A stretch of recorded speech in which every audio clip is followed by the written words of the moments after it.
So I've been trying to come up with ways to talk about the things I've learned in a way that'll actually maybe give other people a chance to see something they haven't seen that'll help them in life.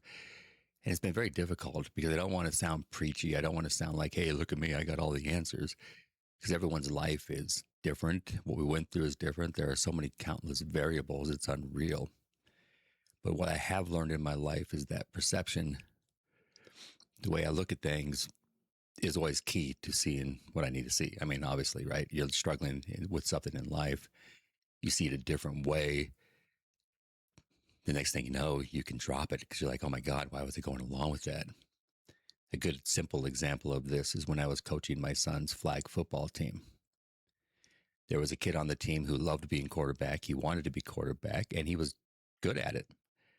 But then he wouldn't do it because he was afraid of making a mistake. He was afraid he wasn't good enough. And then I said one thing that changed it all. I said, what are you stressing about? All you're doing is playing football in the park with your friends. And the second he heard that, he was begged to be quarterback all the time. He no longer was hesitating not to be. I had to make sure he knew that other people also needed a chance to be quarterback.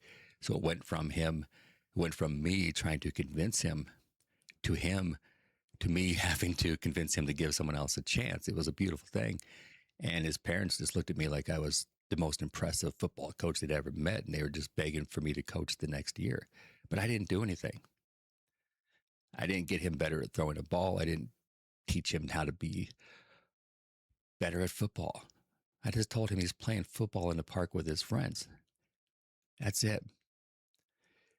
And there was another kid who never would get involved. He would kind of sit back in the, you know, distance and never asked to be quarterback, never asked to get the ball, and he didn't get involved at all. Then I remember I was sitting with him and I said, you know what?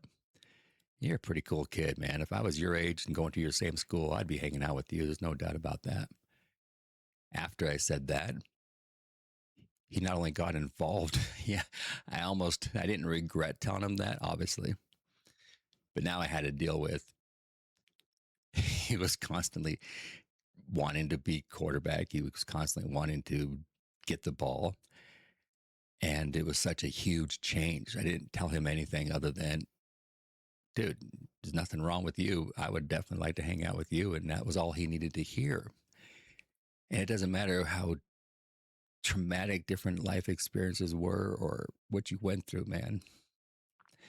It's when you finally see that you're not just some broken piece of shit, that a lot of the decisions you made that caused a lot of consequence in your life weren't made because you had a lot of decisions to choose from. You're looking at life with the wrong perspective, and that makes it very limited as what you can do and what you can't do.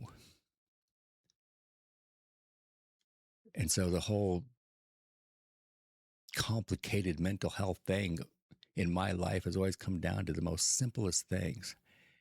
And the only reason it didn't seem simple is because it was covered up with a bunch of nonsense. And just like the player who finally was able to be quarterback, all he had to see was that, oh my God, you're right. Just because there are referees here, just because people are watching the game, does not change the fact that this is fun. It's a nice day. We're in the park and my friends are here.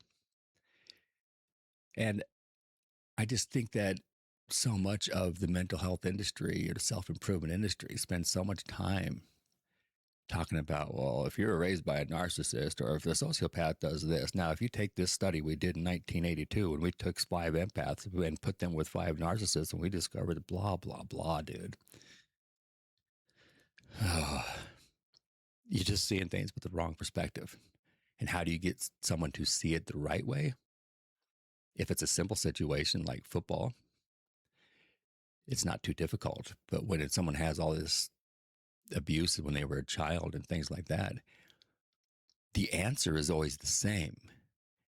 But it's just not easy to know what they need to hear in order for them to see what they need to see. So I think the best thing anyone can do is understand that no one is going to know you. No one can possibly know what you're really going through, what's going on in your brain. Only you can know that. And just because someone went to college for years and has a nice degree on the wall, that does not mean they have the answer for you. I grew up around a lot of therapists and psychologists. I've seen them behind closed doors. There are definitely some good therapists out there, definitely some good psychologists out there, but I have not seen it personally. I've seen some pretty dark things happen behind closed doors, both with preachers and psychologists and therapists, and I never trusted myself. Mental health isn't about reading huge, massive books and getting the terminology right. Mental health is different from learning how to code or learning how to fix an engine. It's different from that. It's not straightforward for everybody. And you can't just say one thing that you learned in a study and expect someone to get something out of it. I found the answers I needed by dwelling on them in my own brain. And once I figured out I wasn't a bad person and I really saw how what I went through affected me, I was able to find ways to improve because I was no longer looking for something to add to my life.